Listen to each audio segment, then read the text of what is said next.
Hello everyone and good day. Yesterday Guild Wars 2 revealed its new expansion. I have not yet seen the trailer, so will be a genuine first impression. It's not me who, having watched the trailer and is now making a video on what to say about it, but I will be literally just saying what I think about it when I watch the trailer and recording it while I do so. So yeah, as some of you might know, I'm a bit skeptical, but for this video I'm going to save my opinion until I've actually seen the actual trailer. So let's just get it started, let's see it, and then, well, when we're watching I'll tell you what I think about it.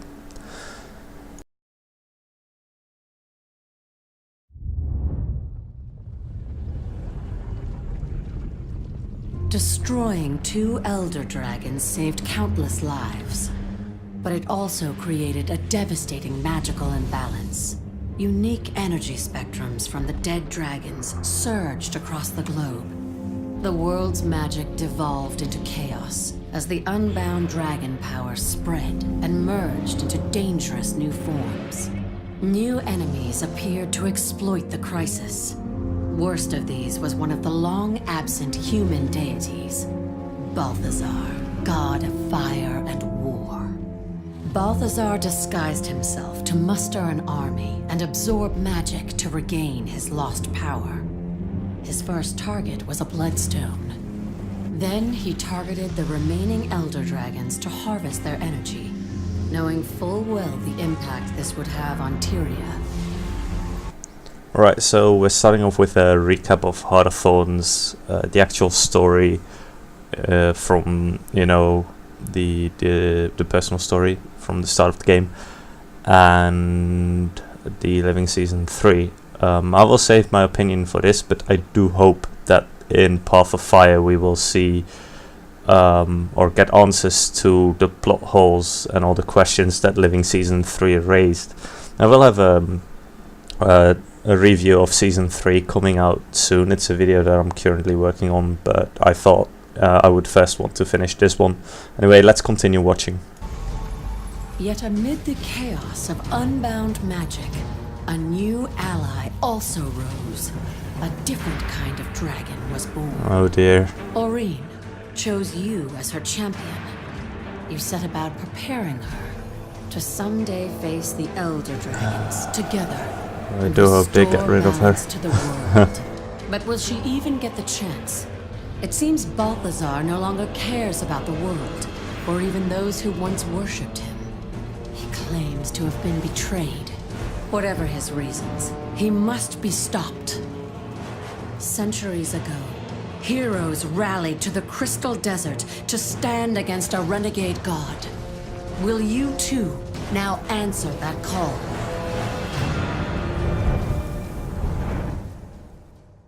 Alright, so this definitely was the trailer part of the announcement. Yeah, I'm not sure what to say really. I mean, in the trailer itself we don't get to see too much. We get some information on the story. I don't know why they have to choose to have Balthazar become an evil god suddenly, but that's one of the questions I hope we'll see get answered. And yeah, Crystal Desert. I hated the Crystal Desert, but I loved it as well in Guild Wars 1, so I am curious to what we'll see there. But yeah, let's just continue watching the rest of the announcement now. Hello everyone, and thank you for joining us today as we announce the next expansion for Guild Wars 2. Those of you who've been following us this past year know that we've been all about delivering a steady stream of quality new content. We shipped a full season of Living World, 6 episodes with 6 new open world zones, plus new fractals and raids, PvP and World vs. World updates, legendary weapons and armor, and more. Well, we're not letting up the pace. We've designed the next expansion to slot in seamlessly, starting right from where we left off in last week's season finale, and leading right to the premiere of Season 4. I think the seasons were that great myself, to be completely honest. So today, as we announce the new expansion, keep in mind that this also kicks off another season of live content. Another cool thing about Guild Wars 2 expansions is that they're easy to get into. They don't invalidate existing rewards. They don't invalidate existing content. Except New players can when join the game and the enjoy the same content as everyone Ascended else. Armor was added, That's a big and deal. So the last fact time that we announced an no one does expansion, we dungeons talked anymore about because all the they're things just we were not doing profitable to make anymore. that vision a You know, reality. they kind of became invalidated because of that. Forms of character progression, things like that. But that's not what we're here to talk about today. This new expansion is all about content. At the end we of the got more last content than in the expansion, we last killed expansion. a second Elder Dragon. That victory saved the mortal races, but at a steep cost to the world. Into this chaos, a new adversary has come. We thought that the human gods had left Tyria, but one of them is walking among us. Balthazar, the god of fire and war. He's building his forces, and he seems hell-bent on killing elder dragons. If the gods really abandoned Tyria, why has one of them returned? Why did he disguise himself and absorb the power of a bloodstone? It What's his doesn't plan? make sense at all, Today we'll story-wise reveal so where far. we're going next with the story of Tyria. We'll travel to a long-lost land, and we'll introduce some fun new ways to play the game. Let's take a sneak peek.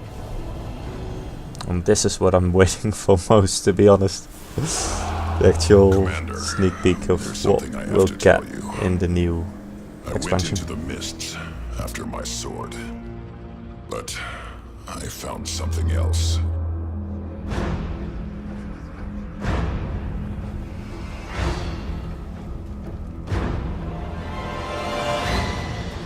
Refugees are pouring in from Alona. Oh dear, Elonian refugees. Not the Elonian refugees. The mounts look pretty cool, except that one.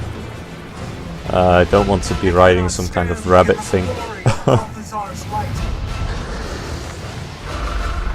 Those were Hydras, I believe. I will right this wrong. I just can't believe one of the gods gave up on us. They cannot escape my wrath. When I am done, I will be the only god. Nah. Why does he have to sound so evil?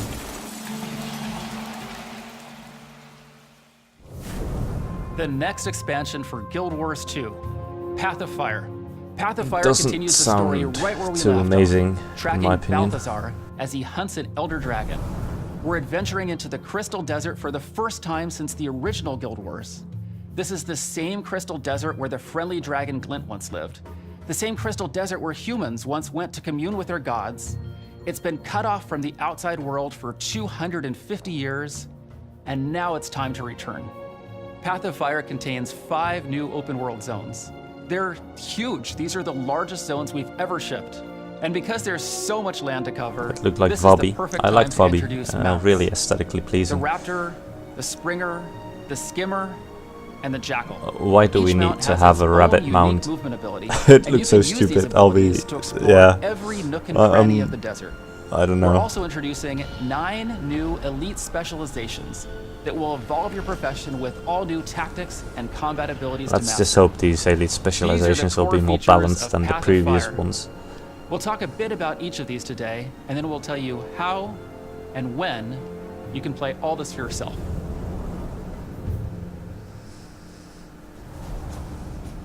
In Path of Fire, we were returning back to the Crystal Desert and to Northern Alona. We wanted to go back to a place that So, means a lot to Vobby. players and has history for the franchise, but we wanted to look at something that is now fresh. It definitely looks The somewhat last time Vobbian. we visited the Crystal Desert was in Guild Wars Nightfall. That was Nightfall was 250 amazing. years It ago, is so probably a lot my has favorite changed in that installment time. in the There are Guild iconic Wars locations franchise. and landmarks that will be very recognizable for players who are familiar with the Guild Wars franchise, but at the same time, we're building the lore and the story in such a way that if looks you weren't like there for the beginning, branding. it's absolutely fine. We're going to So help bring you along for Kroktoric this is ride. involved in this, after all. There's a Don't know crisis why going there on are in Alona, pyramids, in an but- area that we have not been back to in 250 years. Path of Fire starts with reports that Balthazar has been wreaking havoc in the desert. Alright, so Balthazar is the they're human talking god about a of war and desert. Why fire. did we just Last see a we've heard snowy that zone? The gods had kind of stepped away from Tyria. Human players have been worshipping him since Guild Wars 1. But then he shows up and he's not benevolent, right? He has his own goals and he clearly doesn't care about who gets harmed in the way. Everyone in Alona has the exact same questions. Why are the gods walking amongst us? Does this mean the gods are coming back? We don't know what he hopes to achieve at this That point, looks and pretty that's cool. what you and everyone in the region is trying to figure out. Palawa Joko has risen into power. He has brought with him an army Palawa of undead, Joko was pretty and cool. He has totally warped the culture that is there. The civilians believe that he is their rightful ruler. He is their rightful king. How is this region dealing with these crises? What different powers are taking advantage of the scenario? How are they trying to solve it? And how can you as the player try to help? It's already this volatile mix of different forces in the region. One of the first factions you're going to encounter are the Forged, Balthazar's army. Living armor created only to serve Balthazar. They're ruthless and they're just dedicated to achieving his Forged. goals. Ooh. Another I think faction that's that a you're bit going of a to be stupid name. seeing is the Awakened, the army of the ruler of the land, Palawa Joko. The Awakened Undead look pretty forces, cool so they far, I still think. have some remnants of memories. They're sentient, but they will do anything for their master. You've also got Kralkatork and the Branded. Mindless elemental stripped of their original self by Kralkatork's power. And of course, the player is being asked to, come do the hero thing. So the player needs to form a new coalition here in the desert. Path of Fire has a great combination of old friends and new, who all have very different perspectives on Balthazar. was Kanak, I You've got believe. warriors like Ritlock, and you've got Casimir, and these Oh people no, all get not together Casimir. to help I don't the like her commander as a of the player. character, but that's just a personal thing. Path of Fire is going to bring 5 whole new maps to the game. 5 maps that are bigger than any map we've done. Wow, before. 5 maps. We'll One see more things that have than shifted in the Heart of landscape Thorns. and see things in a very unique way. So when people talk about deserts, they think sand, flat stretches, but that's not actually true, Well, right? It's That's not just, pretty much what one deserts massive desert that are, we're but- exploring. It's all these different biomes coming Yeah. together. The maps go tall, the maps go wide, the maps go under. Why is there around in snow? places. Deserts are We've not decided to really, bring like, exploration and discovery back to the You don't have forefront snow of in Guild Wars deserts 2. There's, overall. elements that make each map unique, but we've also got elements that kind of tie all of the maps together. We're going to have bounties now that players can hunt dangerous creatures that have been threatening the people of Alona. World events, Bounties sound bosses. like With something the that mounts, allows you of course, to we're do, gonna have races, well, something I content both old suppose. and new to get players engaged. In Path of Fire, we really wanted to get back to the roots of what made Guild Wars 2 unique and fantastic. People who are playing through the main story will really enjoy both the depth and the breadth of experiences they are able to have. The interesting characters who, if they go just a little bit further, they'll run into. Massive maps that are fully explorable, freedom that we haven't necessarily I seen did like as in-depth as exploring when in we the launched original Guild game, Wars 2. but There's some after really cool doing it surprises once, we're it building does in. get kind I of want boring, them to but find this world is exciting Might and just be interesting and complex personal as thing. anything we've ever But no. created. And I want them to feel like they have a place in it too. Quaggan-like things. I hope they are killable.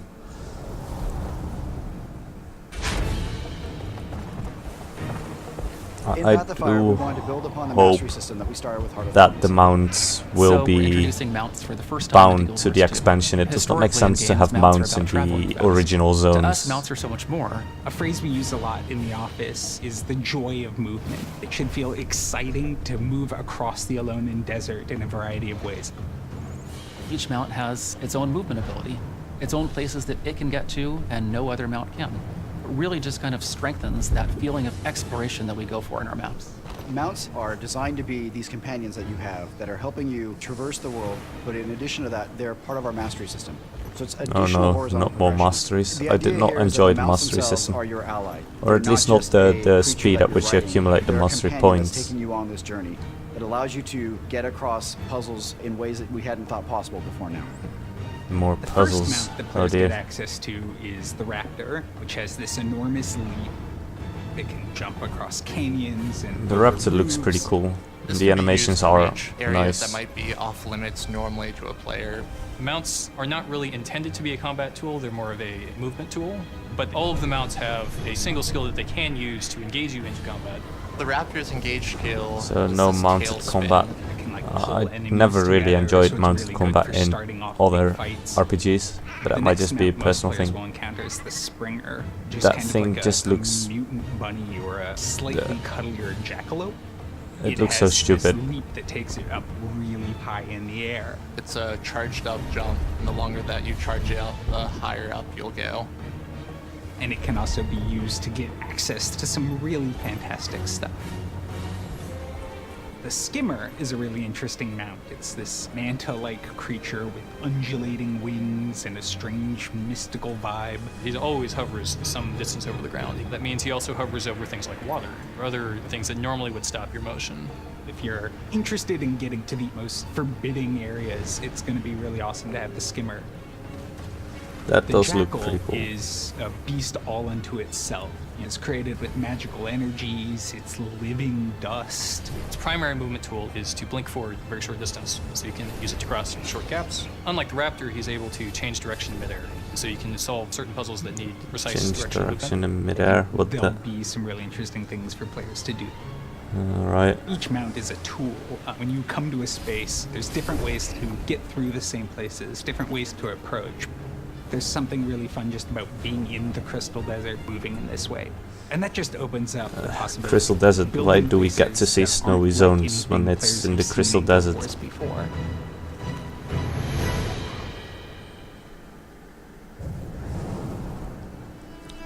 Like I said before, I do hope these elite specializations will not wreck the balance of the game as much as the previous ones did. With Path of Fire, we're offering 9 new elite specializations. Obviously, I'm one for most each of the interested classes. personally The idea in behind the specialization, Guardian it's another way to because it's customize my your main playstyle. character. In a lot of ways, that gets back to what Guild Wars has been about from the beginning. Character progression doesn't just mean getting better, getting more powerful.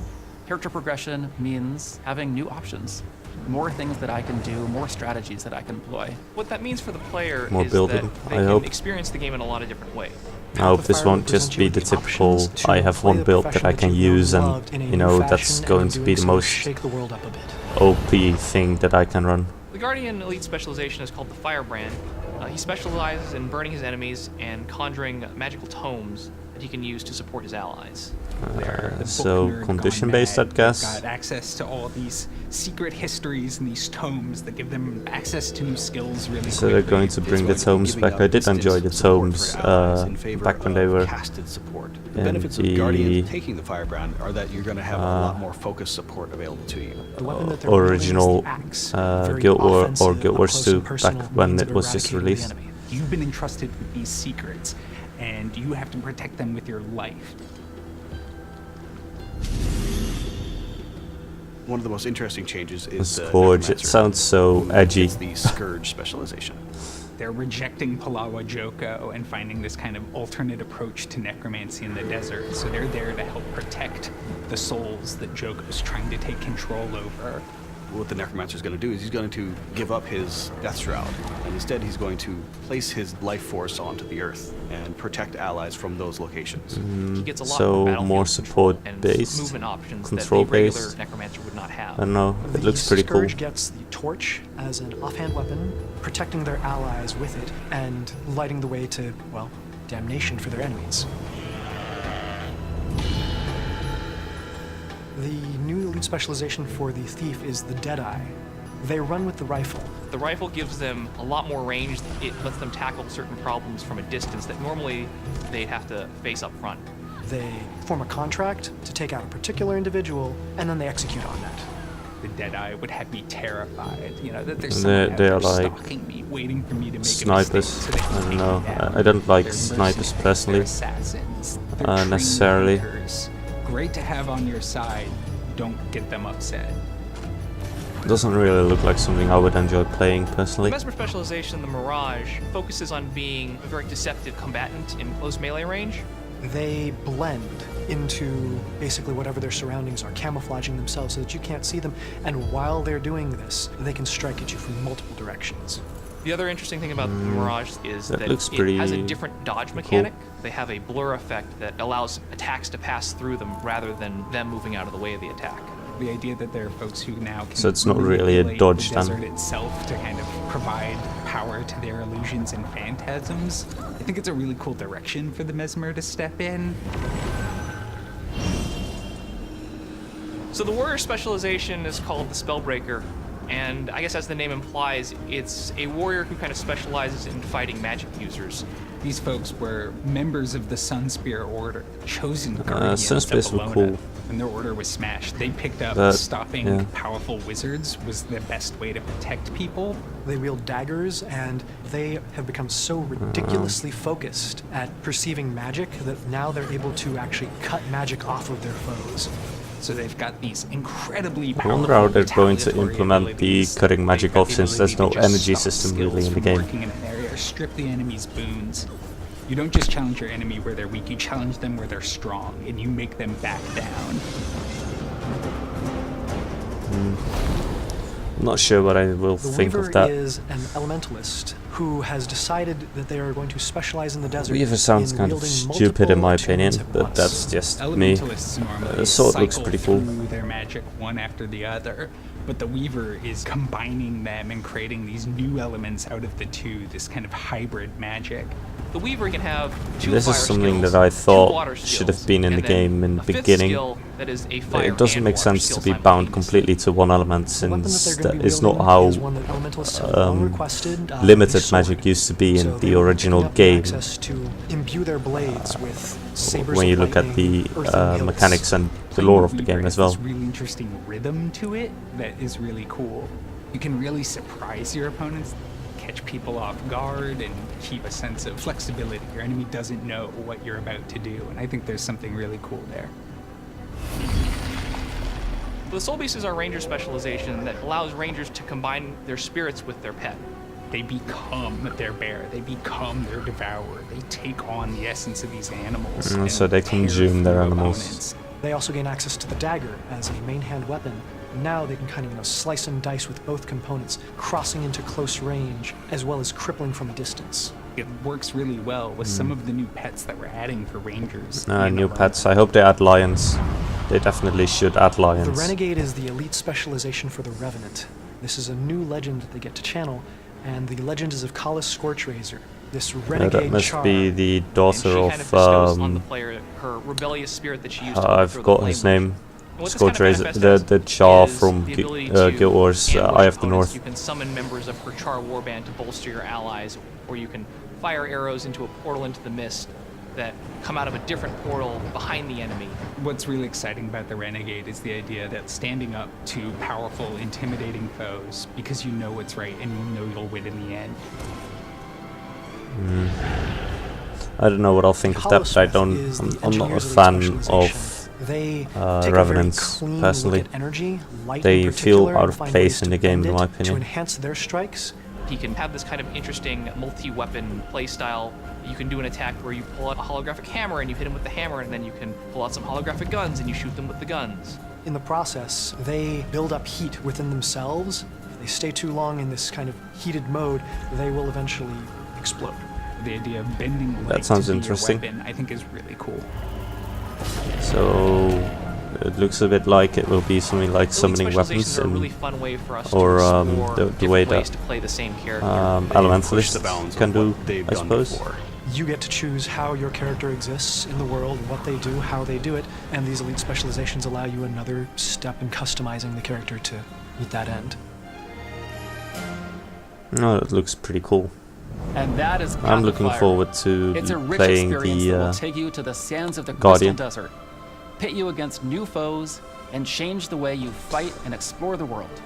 An epic story. 5 immense new open-world zones. Mounts that allow you to move through Tyria in all new ways, and 9 new elite specializations. Plus, a brand new guild hall to unlock Ooh, and a call new home. guild hall. You can buy Path of Fire as a standalone expansion. You don't need to already own the base game or Heart of Thorns. And we're also offering a bundle deal with both expansions. Everything you need to know is at guildwars2.com. I already final saw the question pricing is is better always, than the Heart of when Thorns can I was, play? because Heart of Thorns was really Well, I have some good news. overpriced. We'll be running a preview experience event next weekend.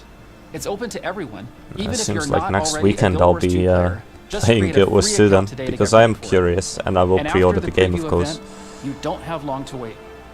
The gates to the Crystal Desert open in less than 2 months. Less than 2 months. That's pretty quick, to be honest. Path of Fire launches September 22nd. September 22nd. Ah, that's we pretty truly fast. couldn't be more excited to share with you what we've been creating with Path of Fire. As always, it's pyramids. you, the fans, Why who make all pyramids? this There were no possible. pyramids Thanks in the again Crystal for your Desert. support and for being an integral part of Like, Guild Wars 2. That's something I've been We'll see wondering you about in the Crystal since Desert. the previous, or since the end cinematic and the new, in the last Living Season episode. There were no pyramids in the Crystal Desert, but then again, they might have been built, you know, in the 250 years that we've been away from the Crystal Desert. And well, I do kind of hope that they will explain that, because otherwise it just doesn't make sense for there to be things in the Crystal Desert that there were not. I wonder why they showed off the snowy zones, because, well, it's the Crystal Desert. It's not a place where you will find the ice and snow. Can't remember during Nightfall having been in snowy zones, or having seen snow in the Crystal Desert in the original Guild Wars. Although it can snow in deserts, I believe it's just not very common. If yeah, but yeah, we'll I'll see what it will be like when the expansion releases. I am a bit skeptical about the story, simply because I think that ANET has not been creating as great a story, and that the story is very inconsistent. But I suppose we'll see. At least visually, the trailer looked good.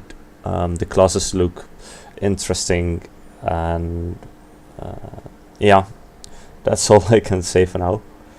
I hope you like this video. If you want to discuss, you know, this further, leave, you know, your opinion in the comments. If you have any questions for me, leave it in the comments. I might be making more Guild Wars 2 related videos in the near future with the new expansion coming up. As I said, I do have a review of Season 3 coming up soon, and I've got more videos for other games that I play, like World of Warships, coming up as well soon. So I hope to see you soon. If you like this video, leave a like. If you didn't like this video, leave a dislike, and I hope to see you in the next one.